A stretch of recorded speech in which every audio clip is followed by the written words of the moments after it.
வணக்கம் நண்பர்களே, இன்னைக்கு நம்ம பார்க்க போற வீடியோ வந்து ஃபார்ம் பில் 2020. இது இஷ்யூஸ் அப்படிங்கிற டாபிக் கீழே நான் போட்டிருக்கேன். ஃபார்ம் ஆக்ட் 2020 அப்படின்னு கூட சொல்லுவாங்க.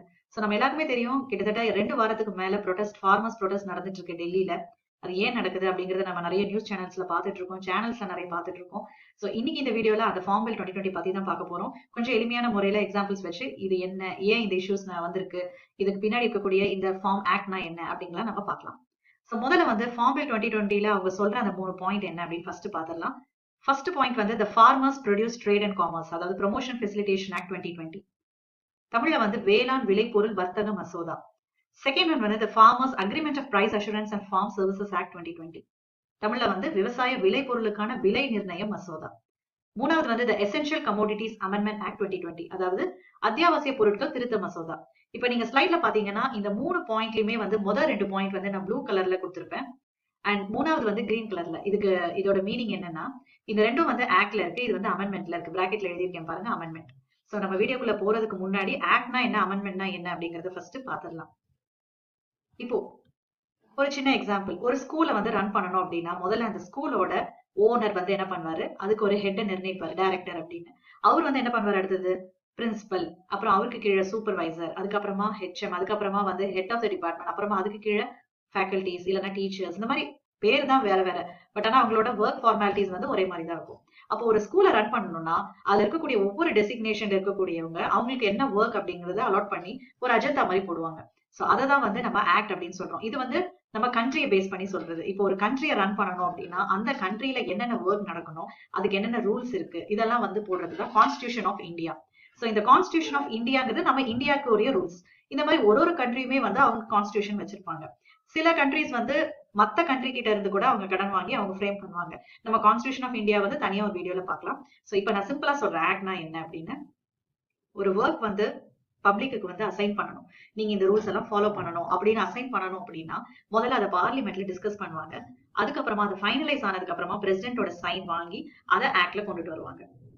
அப்போ அமெண்ட்மெண்ட் அப்படின்னா என்னன்னா, ஆல்ரெடி இருக்கிற ஆக்ட்லயே ஒரு சின்ன மாடிஃபிகேஷன் பண்ணி அதை திரும்ப ஆக்ட் குள்ள கொண்டுட்டு வருவாங்க. இது ஒரு மெத்தட். இன்னொரு மெத்தட் என்னன்னா, புதுசா நான் வந்து ஒரு ரூல் போடணும் அப்படின்னு நினைச்சா கூட அதுவும் வந்து பாசிபிள். கான்ஸ்டிடியூஷன் ஆஃப் இந்தியால அதுக்கும் வாய்ப்பு இருக்கு. அப்ப அதையும் வந்து நம்ம என்னன்னு சொல்லுவோம், அமெண்ட்மெண்ட் அப்படின்னு சொல்லுவோம். சோ இதுதான் ஆக்டுக்கும் அமெண்ட்மெண்ட்க்கும் உள்ள டிஃபரன்ஸ். இந்த டிஃபரன்ஸ் தான் நான் இந்த ஃபர்ஸ்ட் ஸ்லைட்ல கலர்ஸ்ல கொடுத்திருக்கேன். சரி, இப்ப நம்ம ஒன் பை ஒன்னா ஒரு ஆக்டா நம்ம பார்க்கலாம். இப்போ ஆக்ட் 1 என்ன சொல்லுதுன்னா, the farmers produce trade and commerce promotion and facilitation act 2020, வேளாண் விளைபொருள் வர்த்தக மசோதா. ஆக்ட் 1 போறதுக்கு முன்னாடி நம்ம எம்எஸ்பி அப்படிங்கிற ஒரு சின்ன கான்செப்ட் இருக்கு, அதை ஃபர்ஸ்ட் என்னன்னு புரிஞ்சுக்கலாம். எம்எஸ்பி அப்படின்னா மினிமம் சப்போர்ட் பிரைஸ். தமிழ்ல வந்து குறைந்தபட்ச ஆதார விலை அப்படின்னு சொல்லுவாங்க. அதாவது என்னன்னா, எசென்ஷியல் கமோடிட்டிஸ், அதாவது ரொம்ப அத்தியாவசியமான பொருட்கள் இருக்கு இல்லையா, நம்ம உணவுப் பொருட்கள், ரொம்ப அத்தியாவசியமான உணவுப் பொருட்கள். ஃபார் எக்ஸாம்பிள் வந்து நம்ம அரிசி, பயிர் வகைகள், தானியங்கள், அப்புறமா வெங்காயம், தக்காளி, இந்த மாதிரி எல்லாம் அத்தியாவசியமான பொருட்கள் இருக்கு இல்லையா, இது இல்லாம நம்ம எதுவுமே பண்ண முடியாது அப்படிங்கிறது எல்லாமே எசென்ஷியல் கமோடிட்டிஸ் சொல்லுவாங்க. அப்போ இந்த மாதிரி பொருட்களுக்கு எல்லாம் வந்து ஒரு மார்ஜின் பிக்ஸ் பண்ணுவாங்க கவர்மெண்ட். அதாவது என்னன்னா, ஃபார்மர்ஸ் வந்து அந்த பர்டிகுலர் பொருளை வந்து அவங்க விவசாயம் பண்றதுக்கு முன்னாடி ஒரு பிரைஸ் மார்ஜின் பிக்ஸ் பண்ணுவாங்க. அப்போ அவங்க விவசாயம் பண்ணி முடிச்சதுக்கு அப்புறமா, அது அறுவடை செஞ்சதுக்கு அப்புறமா அந்த பிரைஸ் வந்து இன்க்ரீஸ் ஆக வாய்ப்பு இருக்கு இல்லையா.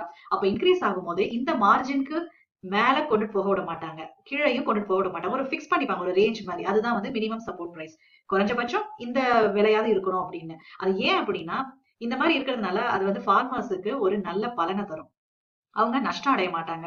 அது மட்டும் இல்லாம அந்த அத்தியாவசிய பொருட்கள் வந்து பாமர மக்களும் வந்து வாங்கி பயன் அடையணும் அப்படிங்கிறதுக்காக தான் கவர்மெண்ட் வந்து இந்த கான்செப்டை கொண்டுட்டு வராங்க. அதுக்கு பேரு சிஎஸ்சிபி, அதாவது commission for agricultural cost and prices. இது எதுக்கு கீழே வருதுன்னா, ministry of agriculture and farmers welfare. சரி, ஒருவேளை விவசாயி வந்து ஒரு பொருளை வந்து அவர் தயாரிச்சு கொண்டுட்டு வராரு, ஆனா அவர் விக்கிற ஸ்டேஜ்ல என்ன ஆயிடுது, அந்த பொருளோட விலை பயங்கரமா அதிகமாயிடுது.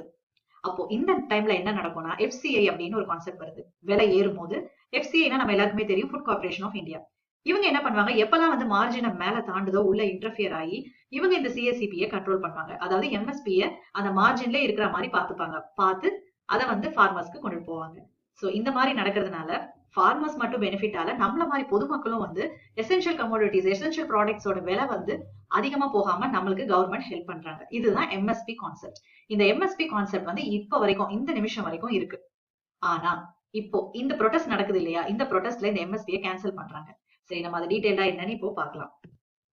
பொதுவா பாத்தீங்கன்னா, விவசாயிங்க வந்து அவங்க வந்து அறுவடை செய்யற, அதாவது அவங்க ஃபார்மிங் பண்ற ஏதாவது ஒரு பொருள், ஏதாவது ஒரு காய்கறி எதுவாகட்டும், அது அவங்க என்ன பண்ணுவாங்க, விளைஞ்சு முடிச்சதுக்கு அப்புறமா அதை அறுவடை பண்ணி பக்கத்துல இருக்கக்கூடிய மக்களுக்கு கொண்டுட்டு போய் விற்பாங்க. இது வந்து ஸ்மால் ஃபார்மர்ஸ் பண்ணுவாங்க. சரி, அப்போ பிக் ஃபார்மர்ஸ், அதாவது கொஞ்சம் அதிகப்படியான விவசாய விளைச்சல் பண்றவங்க என்ன பண்ணுவாங்க அப்படின்னா, அதுக்குதான் கவர்மெண்ட் வந்து ஒரு கான்செப்ட் வச்சிருக்காங்க. அதுக்கு பேர் வந்து மண்டி.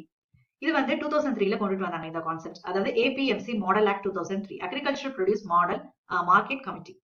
சரி, இதோட வேலை என்ன, இந்த கான்செப்டோட வேலை என்ன அப்படின்னா, மண்டி அப்படிங்கிறது ஒண்ணும் இல்லைங்க, அது வந்து ஒரு சந்தை தான், வேற ஒண்ணும் இல்ல. அப்போ கவர்மெண்ட் வந்து இந்த ஒரு புரோட்டோகால், இந்த ரூல்ஸை வந்து எல்லா ஸ்டேட்டும் ஃபாலோ பண்ணணும்னு சொல்லிடுறாங்க. சோ மண்டினா என்ன அப்படின்னா, விவசாயிகள் வந்து அவங்க விளைவிக்கிற எல்லா பொருளையும் ஒரு பொதுவான இடத்துக்கு கொண்டுட்டு வருவாங்க. அதுதான் சந்தை, மார்க்கெட். சோ இதுல யாரெல்லாம் இருக்கான்னு பாருங்க.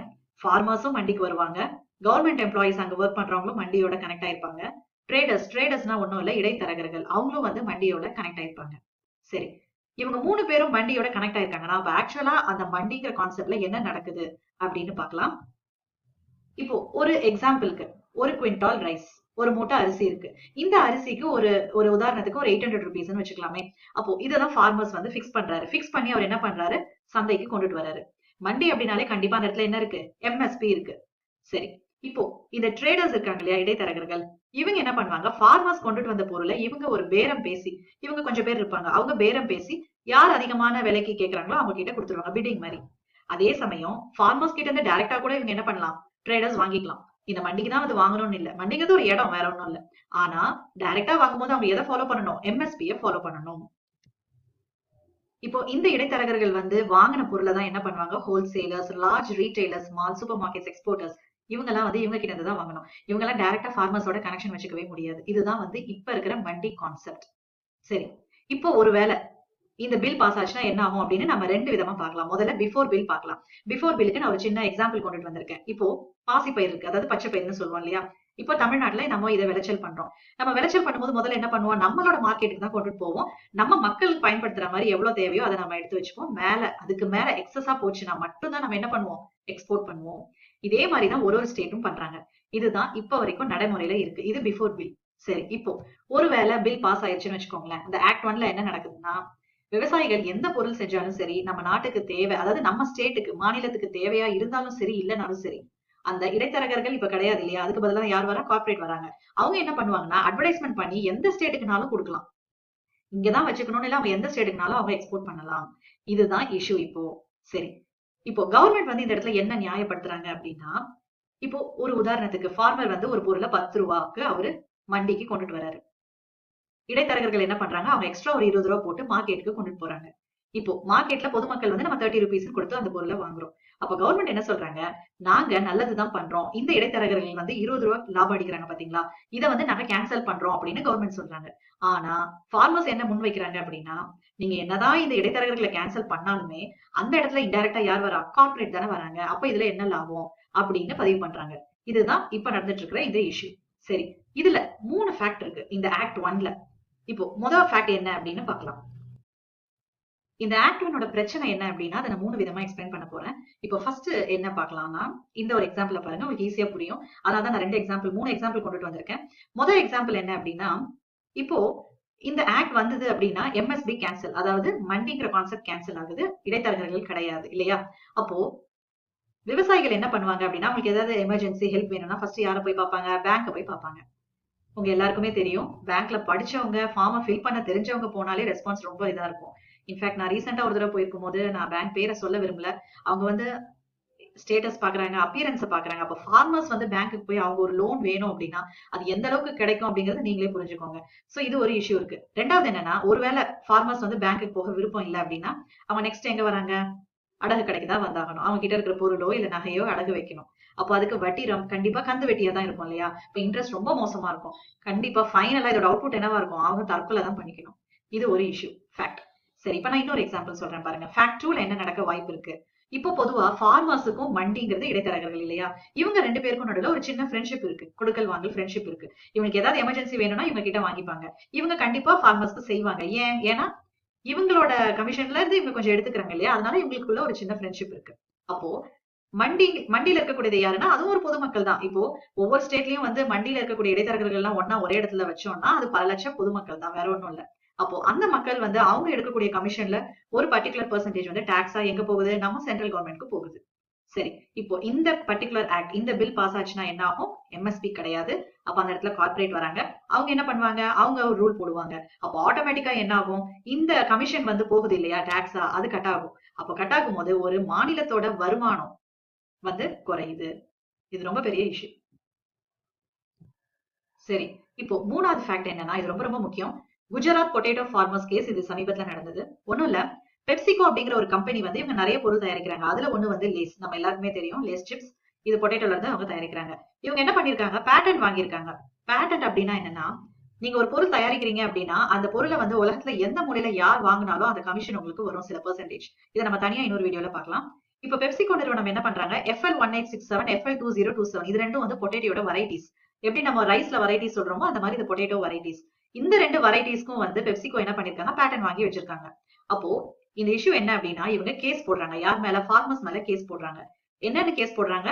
நாங்க பேட்டன் வாங்கி வச்சிருந்த இந்த ரெண்டு வெரைட்டி ஆஃப் பொட்டேட்டோவை ஃபார்மர்ஸ் வந்து எப்படி அவங்க ஃபார்மிங் பண்ணலாம், அப்போ இதுக்கு நஷ்ட ஈடா எங்களுக்கு இத்தனை கோடி அவங்க கொடுக்கணும் அப்படின்னு பெப்சிகோ வந்து ஃபார்மர்ஸ் மேல கேஸ் போடுறாங்க. இதுக்கு பேர் தான் குஜராத் பொட்டேட்டோ ஃபார்மர்ஸ் கேஸ். இது ரொம்ப பயங்கரமான ஒரு இஷ்யூல இருந்துச்சு கொஞ்ச நாளா. இப்போ இந்த இடத்துல குஜராத் கவர்மெண்ட் தெய்வம் மாதிரி உள்ள வந்து என்ன சொல்றாங்க? ஃபார்மர்ஸோட கான்செப்டே வந்து ஒரு தடவை அவங்க ஒரு விளைச்சல் பண்றாங்கன்னா அந்த விதையை எடுத்து அவங்க திரும்ப பண்ணலாம். இது கேஸா போட முடியாதுன்னு சொல்லி வாதாடி ஃபார்மர்ஸை காப்பாத்துறாங்க.